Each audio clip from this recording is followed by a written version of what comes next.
Ennio, or The Glance of Music, which is its weird alternative title. Out in theaters now, a new documentary feature about the late Ennio Morricone, directed by one of his longtime director friends, Giuseppe Tornatore, and featuring extensive interviews with Morricone himself, plus a number of other people he worked with over the years, or actually the decades of his professional life. What's perhaps most unique about it, compared to a lot of other docs about people who have died already, is that this one actually focuses primarily on Morricone, talking about his work himself. I'm not sure how exactly it came to be. I assume Tornatore planned this film way ahead of Morricone's death and filmed the footage some years ago. But in any case, it allows us to sort of see into the actual mind of the maestro, which sometimes can be really great to not only remind ourselves of some of the most iconic scores that he's written, Sergio Leone's the films The Mission, The Hateful Eight, The Untouchables, just to name a few examples, but also to learn about his thought process behind those scores.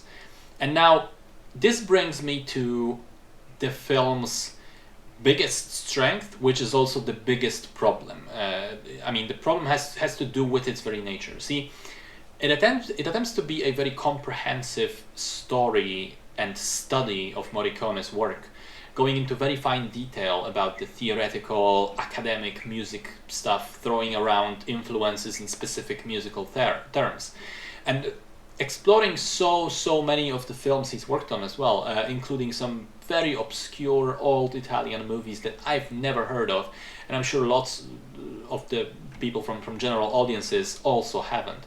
Now, in theory, this is all very interesting and in-depth, but in practice, it comes off kind of boring and meandering.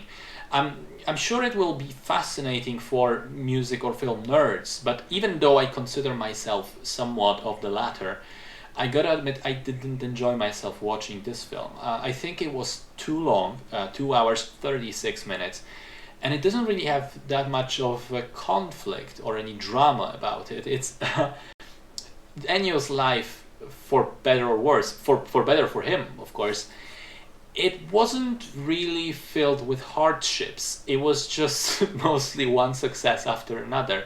And so when it's just Ennio talking about writing the score for this film and then it being successful, and then this film and it being successful, and then this film it being successful, some of the anecdotes are very entertaining, I'm not gonna lie, but overall it just feels very dry, like reading a Wikipedia article. So I'm afraid I wouldn't necessarily recommend the movie to wider audiences. If you're a music nerd, like hardcore nerd, and know a lot of the theoretical stuff, you'll probably enjoy it. If you're a fan of obscure old cinema, you'll probably enjoy it as well. Otherwise though, I think it comes across as too dry, too long, and quite frankly, too boring.